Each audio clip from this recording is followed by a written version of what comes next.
মেরাজ অর্থাৎ আল্লাহ এবং রাসূলের মেরাজের আজকে পঞ্চম পর্ব। তা আমরা মেরাজের মধ্যে আস্তে আস্তে করে ঢুকে পড়তেছি। তো দেখুন, যখন 27শে রজব রাতে রাসূল সাল্লামের যে নূরে মুহাম্মাদি হিজাব উন্মুক্ত হয়েছিল,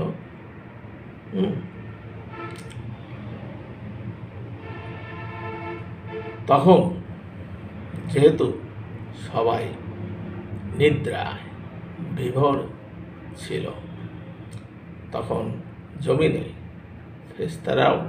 ফেরেশতাদের মধ্যে কিছু কিছু ফেরেশতা সে সময় তার সাথে অর্থাৎ হুজুর পাক সাল্লাল্লাহু আলাইহি ওয়াসাল্লামের সাথে দেখা করে একের পর এক বিদায় গ্রহণ করলো। আর রাসূল সাল্লাল্লাহু আলাইহি ওয়াসাল্লামের নুরানি সুরত সূর্যের মতো, যে যতই নিকটে আসে তার পবিত্র নূর বেড়েই যায়। তাই জৈনব কবি বলেছেন, মেরাজের রাতে সমস্ত ফেরেশতাগণ তার সহযাত্রী, কিন্তু সিদরাতুল মুনতাহার নিকটে এসে আর কেহই থাকলো না। সিদরাতুল মুনতাহায় জিব্রাইল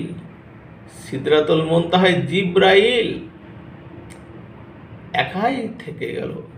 মনে রাখেন, বুঝেন কিন্তু, যে রাসূল ইসলাম যখন জমিন থেকে অর্থাৎ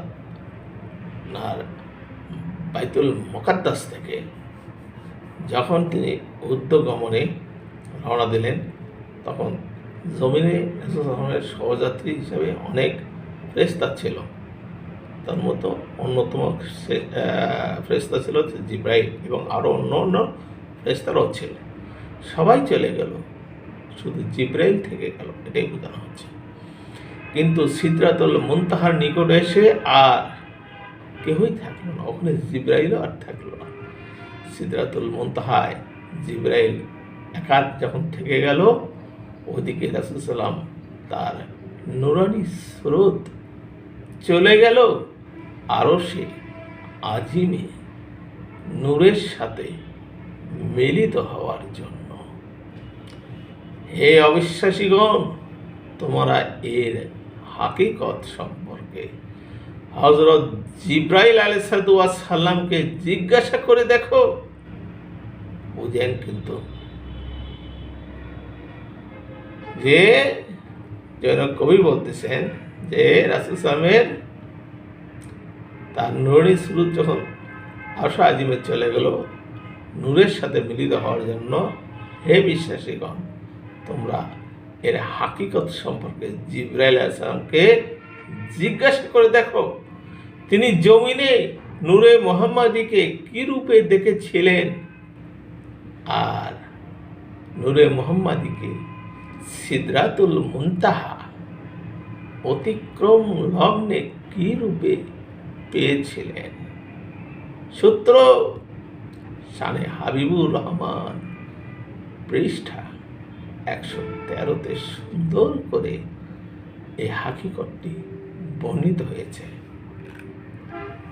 কবির ভাষায় বলতে হয়, ওই মহান সত্তা, তিনি আদি, তিনি অন্ত, তিনি গুপ্ত, তিনি ব্যক্ত, তারই নূর, তারই সাথে মেলার জন্য, তারই দাওয়াতে, তারই কাছে গিয়েছিল।